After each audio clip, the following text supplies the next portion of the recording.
வணக்கம். இன்றைய மாவட்ட செய்திகள். தஞ்சாவூரில் மாமன்னன் ராஜராஜ சோழனின் 140வது சதய விழா வெகு விமரிசையாக நடைபெற்று வருகிறது. இவ்விழாவை முன்னிட்டு பெரிய கோவில் வளாகத்தில் 2வது நாளாக நடைபெற்ற நிகழ்வில் மாமன்னன் ராஜராஜ சோழன் சிலைக்கு தஞ்சாவூர் மாவட்ட ஆட்சியர் பிரியங்கா பங்கஜம் மாலை அணிவித்து மரியாதை செலுத்தினார். இதனுடன் தருமபுர ஆதீனம் ஸ்ரீரஸ்ரீ மாசிலாமணி தேசிக ஞானசம்பந்த பரமாச்சாரிய சுவாமிகள், MP முரசொலி, தஞ்சை மாநகராட்சி மேயர் ராமநாதன் உள்ளிட்டோர் பங்கேற்றனர்.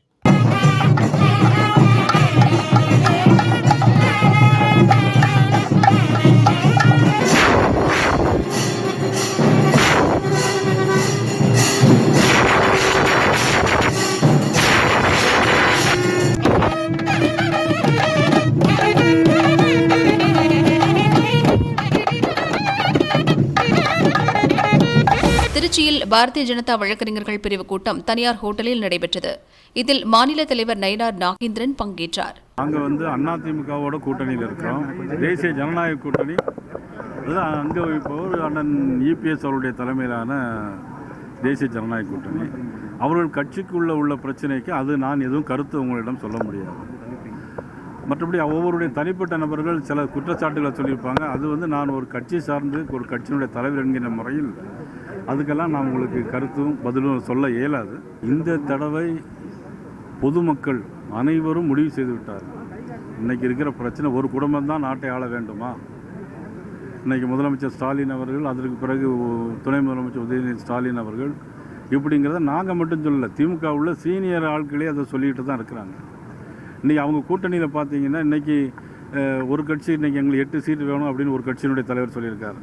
ஒரு கட்சி அவங்க கூட்டணிக்குள்ளே எங்களுக்கு மந்திரி சபையில் இடம் கிடைக்குமான்னு கேட்குறாங்க. இப்படி எல்லாமும் அவங்க கூட்டணிக்குள் இருக்குது. அது வேறு விஷயம், அது அவங்க கூட்டணி பொறுப்பு. ஆனால் எங்களுக்கு மக்கள் சக்தி சப்போர்ட்டாக இருக்குது. அதனால் உறுதியாக 2026ஆம் ஆண்டு தேர்தலில் தேசிய ஜனநாயக கூட்டணி கட்சி நிச்சயமாக வெல்லும். அதாவது அமலாக்கத்துறை என்பது ஒரு தனி இண்டிபெண்டன்ட் பாடி. அது இங்கெல்லாம் வழக்கறிஞர்கள் எல்லாம் இருக்கிற இண்டிபெண்டன்ட் பாடி. அதில் பாரதிய ஜனதா கட்சி எங்களுக்கு சம்பந்தம். அதே மாதிரி வருமான வரித்துறையாக இருக்கட்டும், தேர்தல் கமிஷனாக இருக்கட்டும், எல்லாமே இண்டிபெண்டன்ட் பாடி. அந்த இண்டிபெண்டன்ட் பாடிக்குள்ளே எங்களுக்கு அதுக்கு சம்மந்தம் இல்லை. அது தவறு நடக்குமே. ஆனால் இன்றைக்கி உள்ளாட்சித்துறையில் 888 கோடி ரூபாய்க்கு இவ்வளோ நடந்திருப்பதாக சொல்கிறாங்க. அது முடிவு பண்ண பிறகு அதை பற்றி நானும் கருத்து சொல்லுவேன். அவங்க ரூலிங் பார்ட்டியாக இருக்கும்போது எப்படி அவங்களுக்கு எதிராக எப்படி வழக்கு பதிவு செய்வாங்க? அவங்க எல்லாத்தையும் காப்பாற்ற தானே முயற்சி பண்ணுவாங்க. கரூரில் 41 பேர் இறந்து போயிட்டாங்க, காப்பாற்றுறதுக்கு தானே முயற்சி பண்ணுறாங்க.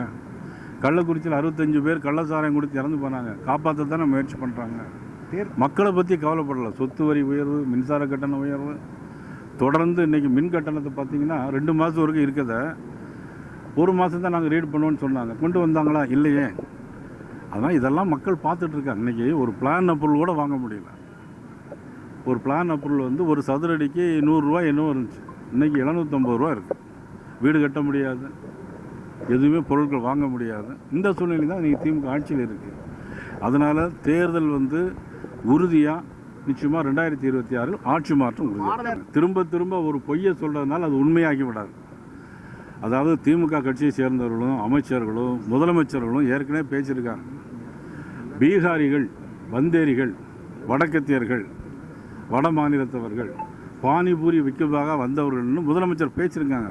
மீடியாவில் இருக்குது, நீங்கள் எடுத்து போட்டு பார்த்தா தெரியல. மீடியாவில் ஏற்கனவே இருக்குது. ஆனால் அதை திமுக இப்படி குறை சொன்னதுன்னு சொன்னதை இன்றைக்கி மடைமாற்றி பேசுகிறார்கள். முதலமைச்சர் அவர்களும் திராவிட முன்னேற்ற கழகத்தை சேர்ந்தவர்களும் மடைமாற்றி பேசுகிறார்கள். நல்லா தெரிஞ்சுக்கணும்.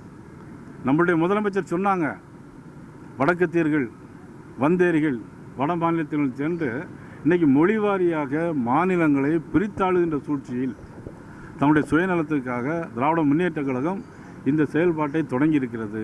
மக்கள் புரிந்து கொள்வார்கள். மக்கள் மனமாற்றத்துக்கு ரெடியாக இருக்கிறார்கள். ஆட்சி மாற்றம் உறுதி.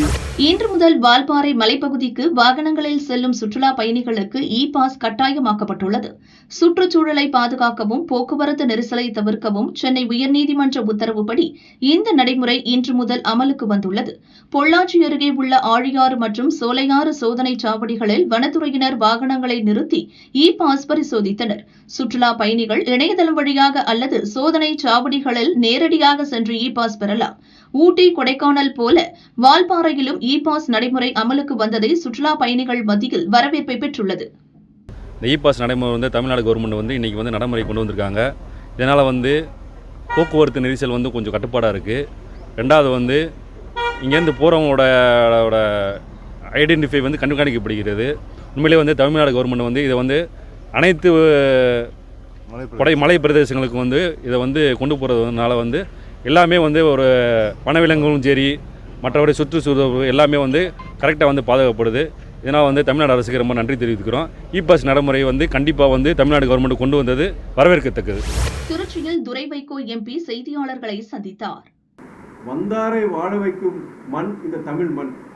நீங்கள் பீகார் மாத்திரம் கிடையாது, பீகாராக இருக்கட்டும், ஒரிசாவாக இருக்கட்டும், உத்தரகாண்டாக இருக்கட்டும், பல மாநிலத்தை சார்ந்தவங்க இன்றைக்கி தமிழ்நாட்டுக்கு வந்து வேலைக்கு பிழைப்பு கண்டு வர்றாங்க. அவங்க நல்லா உழைக்கிறாங்க, கடுமையாக உழைக்கிறாங்க. தமிழ்நாட்டுடைய வளர்ச்சி அவங்களுடைய பங்களிப்பு இருக்குது. அதே வேளையில் என்னென்னா இங்கே யாரும் நம்ம துன்புறுத்தல செய்யலை.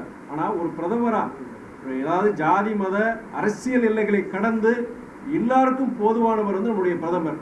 அவர் வந்து அங்கே பீகாரில் போயிட்டு இங்கே இருக்கிற தமிழ் மக்கள்னு சொல்லலை, திமுக தான் நான் சொன்னேன்னு சொல்கிறாரு. அதே நான் தவறுன்னு சொல்லுவேன். தமிழ்நாட்டை சார்ந்த ஒரு ஆளுங்கட்சி, ஒரு முக்கியமான ஒரு இயக்கம், கிட்டத்தட்ட இத்தனை விழுக்காடு மக்கள் ஆதரிக்கின்ற ஒரு இயக்கம், இவங்க வந்து பீகார் மக்களை துன்புறுத்துறாங்க சொன்னாங்கன்னா அப்போ பீகாரில் இருக்கிற நம்ம தமிழர்களுக்கு என்ன பாதுகாப்பு? இரு மாநிலத்திற்கிடையே ஒரு பிரச்சனையை உருவாக்குறதுக்காண்டி, ஒரு வன்மத்தை உருவாக்குறதுக்காண்டி தேர்தல் நேரத்தில் ஒரு தவறான ஒரு முன்னுதாரணமாக நான் பார்க்குறேன். நான் தேர்தல் அரசியலுக்காக ஒரு மலிவான ஒரு செயலாக நான் பார்க்குறேன். இது வருத்தத்துக்குரியது, வேதனைக்குரியது. நாட்டினுடைய பிரதமர் இது மாதிரி பேசிக்க கூடாது. இது வந்து சீமான் அண்ணனை பொறுத்த வரைக்கும் அவர் தனித்தன்மையோட கிட்டத்தட்ட இன்னைக்கு அரசியல் கட்சி தொடங்கினார். இது வரைக்கும் ஒரு தனித்தன்மையோட அவர் வந்து அவர் போராடுறது, அவரோட போராட்ட குணத்தை நான் பாராட்டுறேன். பல இடங்கள் நானே சொல்லியிருக்கிறேன். அவர் உழைப்பை பாராட்டுறேன், அவர் தனித்தன்மையோடு அவர் இயங்குறது வந்து நான் பாராட்டுறேன். அதே வேளையில் வந்து பெரிய தந்தை பெரியார், பேரறிஞர் அண்ணா வந்து கொச்சைப்படுத்தி, குறிப்பாக திராவிட இயக்கங்களோட கொச்சைப்படுத்தி தொடர்ந்து பேசுறது, அதில் எனக்கு உடன்பாடு கிடையாது.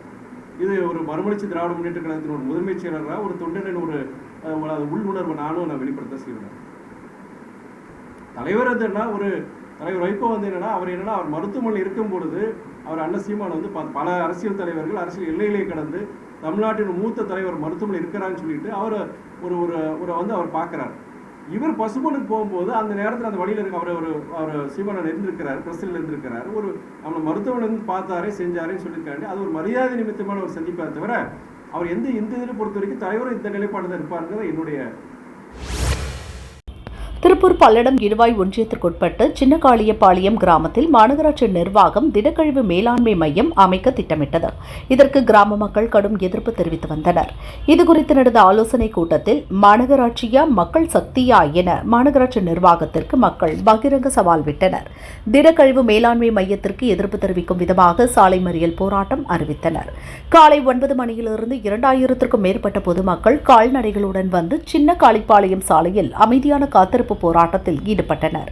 விவசாய சங்கம், பாஜக, இந்து முன்னணி உள்ளிட்ட பல்வேறு அமைப்புகள் போராட்டத்தில் பங்கேற்றன. மாநகராட்சி அதிகாரிகள் பேச்சுவார்த்தைக்கு வந்தபோது கோர்ட் உத்தரவின்படி தற்சமயம் சுத்தம் செய்யும் பணிகள் மட்டுமே நடக்கின்றன என்று விளக்கம் அளித்தனர். ஆனால் இதை போராட்டக்காரர்கள் ஏற்க மறுத்ததால் நிலைமை பதற்றமானது. இதையடுத்து பொதுமக்கள் பல்லடம் மங்கலம் சாலையில் மறியலில் ஈடுபட்டனர். போலீசார் தடுக்க முயன்றபோது தள்ளுமுள்ளு ஏற்பட்டது. மொத்தம் 450க்கும் மேற்பட்ட பொதுமக்கள் கைது செய்யப்பட்டு மேலப்பாளையம் அருகே உள்ள தனியார் மண்டபத்தில் அடைக்கப்பட்டனர். சாலை மறியல் காரணமாக 1 மணி நேரத்திற்கு மேல் போக்குவரத்து பாதிக்கப்பட்டது.